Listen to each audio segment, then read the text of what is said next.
प्रहार अपंग क्रांती संघटनेचा धडाका. कळमखांडे गावात स्थापन झाली पहिली शाखा. मुरबाड तालुक्यात स्थापन होणार 126 शाखा.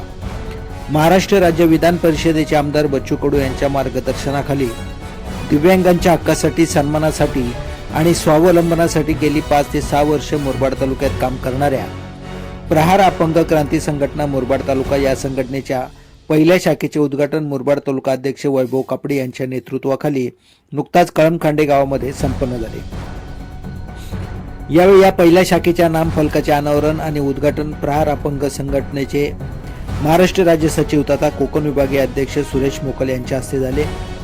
यावेळी या कार्यक्रमासाठी प्रहार अपंग सामाजिक संस्थेचे ठाणे जिल्हाध्यक्ष ॲडव्होकेट स्वप्नील पाटील, प्रहार संघटनेचे ठाणे जिल्हा अध्यक्ष ग्रामीण किसन भंडारी, पत्रकार बाळासाहेब भालेराव, मुरबाड नगरपंचायतीच्या नगरसेविका मधुरा सासे, कल्याण डोंबिवली महानगरपालिका शहराध्यक्ष सचिन घोलप, शहापूर तालुका अध्यक्ष वासुदेव कातकरी, मुरबाड शहराध्यक्ष पंढरीनाथ तेलवणे, महिला अरुणा धुमाल, रायगड येथून आलेले श्रीधर कुंदळे व अन्य मान्यवर उपस्थित होते.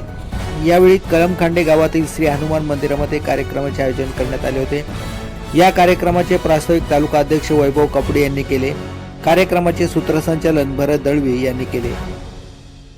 यावेळी स्वप्नील पाटील यांनी मार्गदर्शन करताना प्रहार अपंग क्रांती संघटनेच्या ठाणे जिल्ह्यातील विविध कामांचा उल्लेख केला. तसेच भविष्यामध्ये प्रहार अपंग क्रांती संघटनेच्या माध्यमातून मुरबाड तालुक्यामध्ये दिव्यांगांना शासनाच्या विविध योजना आणण्यासाठी प्रयत्न केले जातील असे सांगितले. तर प्रमुख पाहुणे सुरेश मोकल यांनी लवकरात लवकर मुरबाड तालुक्यात 126 गावांमध्ये गाव तेथे शाखा झाल्या पाहिजेत अशा प्रकारचे आवाहन केले. वैभव कापडे यांनी शाखेच्या कार्यकर्त्यांचे अभिनंदन केले.